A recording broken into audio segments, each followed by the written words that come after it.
Presidente, colegas, eu quero começar registrando aqui o excelente trabalho que foi feito, realizado pela colega deputada Renata Abreu. A deputada Renata Abreu foi a relatora do PERSE lá atrás, o PERSE que esse Congresso aprovou, dando um benefício a tempo determinado, por prazo determinado, até 2027, portanto, por 5 anos, ao setor que mais penou durante a pandemia, o setor de eventos, de turismo, hotelaria. E esse setor, diga-se de passagem, se programou para os próximos 5 anos. Assumiu, contraiu dívidas, celebrou negócios, criou uma expectativa de um ambiente de trabalho baseado num benefício por prazo determinado. Então você pensa o quê? Que você tem aí uma segurança jurídica. Aliás, diga-se de passagem que o STJ já entendeu que quando você dá uma alíquota zero, isso equivale a uma isenção. E isenção dada com prazo determinado, o Supremo Tribunal Federal já entendeu que não pode ser revogada sequer por lei, porque é aí que mora a segurança jurídica. Um benefício a prazo determinado e uma isenção ou uma alíquota zero significa um benefício a prazo determinado e com condicionantes, por exemplo, inscrição em cadastros.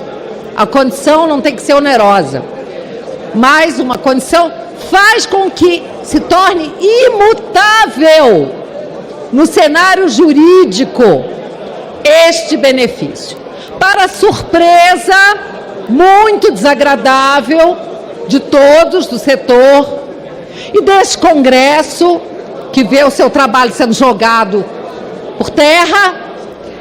O governo, ao apagar das luzes do ano passado, edita uma medida provisória 1202, acabando com o benefício, simplesmente acabando com o benefício.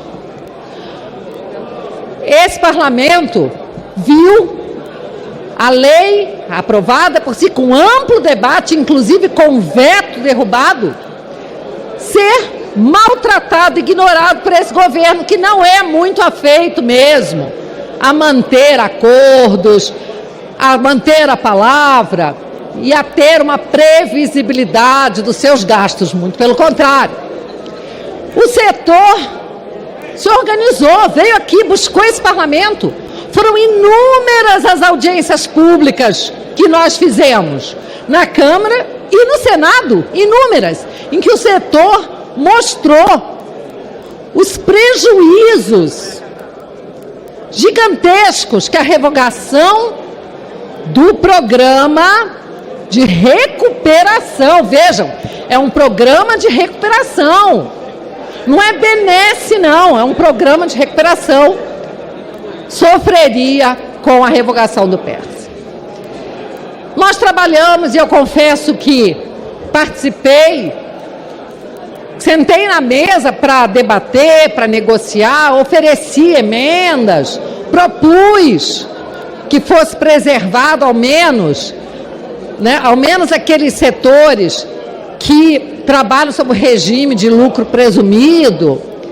E depois de muita conversa, a gente viu que era muito importante também que aqueles do lucro real também tivessem a preservação do benefício para si.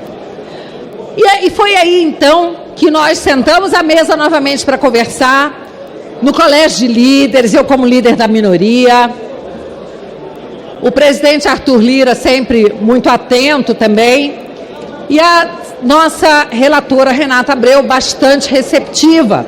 E propostas foram surgindo, e eu quero aqui registrar que, mais uma vez, uma proposta da minha parte foi acolhida pela relatora. E essa proposta é que o setor que é que utiliza o lucro presumido mantivesse o regime de recuperação, o programa de recuperação, até 2027, a princípio. Depois se diminuiu para 2026. Mas que não houvesse uma alteração para as empresas do lucro presumido. Essas empresas ficaram 100% com o benefício, tal qual anteriormente, a medida provisória, até o final do programa, agora jogado para 2026. Então, eu agradeço a Renata Abreu, ao presidente Lira, aos colegas do Colégio de Líderes, porque foram sensíveis. Porque nós sabemos que mais de 80% das empresas do setor são empresas que trabalham com o regime do lucro presumido. E nós sabemos também que para a Receita, você tendo as empresas do lucro real, elas respondem por quase 90% da arrecadação. Então estava muito bom para o governo isso, mas o governo quis mais. Ele quis redução de quinais, ele quis colocar um recadastramento das empresas. E tem um detalhe, muitas empresas que operam pelo lucro real, por exemplo, no setor de bares e restaurantes, elas não tinham o cadastro. Então, uma outra sugestão seria que se abrisse um prazo para que essas empresas pudessem se filiar ao cadastro, porque ele não era obrigatório. E veio uma portaria que impôs esse cadastro para a concessão do benefício. E depois veio uma lei que diz também sobre esse cadastro, que impôs esse cadastro, mas as empresas, muitas não se cadastraram, porque como a lei não previu benefício para elas, elas acharam que não teriam direito. Então, algumas realmente se cadastraram entre a portaria e a lei, mas nem todas.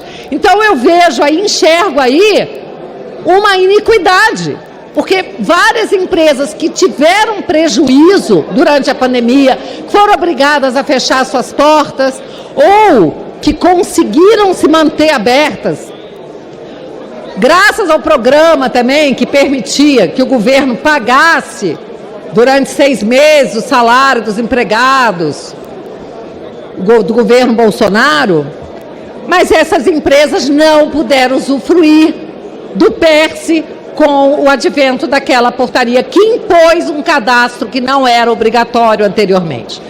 Então, por conta de tudo isso, mas louvando a capacidade da relatora de construir um projeto que, ao que parece, de certa forma, vai atender ao setor, às empresas que trabalham com o lucro real, não integralmente, e que vai preservar as empresas que operam com o lucro líquido. Eu tenho que fazer esse reconhecimento, mas não posso concordar com a mudança do programa, porque essa mudança só está sendo feita porque esse governo é um governo perdulário. É um governo que não tem o menor compromisso com as contas, com o equilíbrio fiscal, com o espaço fiscal. Não tem equilíbrio.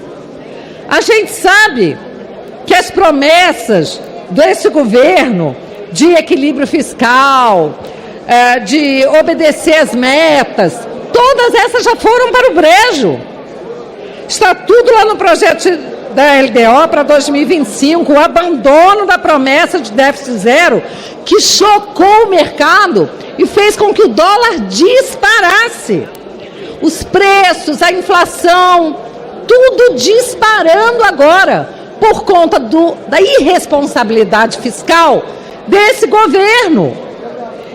Então, por conta de tudo isso, eu não posso votar a favor do PERSE, porque eu tenho a convicção de que esse programa que foi concedido no governo Bolsonaro, por esse Congresso, ele poderia continuar integralmente e deveria, em nome da segurança jurídica, até 2027, se esse governo não fosse um desgoverno, se não estivesse gastando dinheiro, dando prejuízo para as estatais, novamente desvios, novamente a Petrobras sendo atacada, tantas estatais dando prejuízos bilionários, e é por conta disso que eles precisam de arrumar dinheiro, de qualquer forma, taxar, precisam buscar dinheiro, e quem é que paga?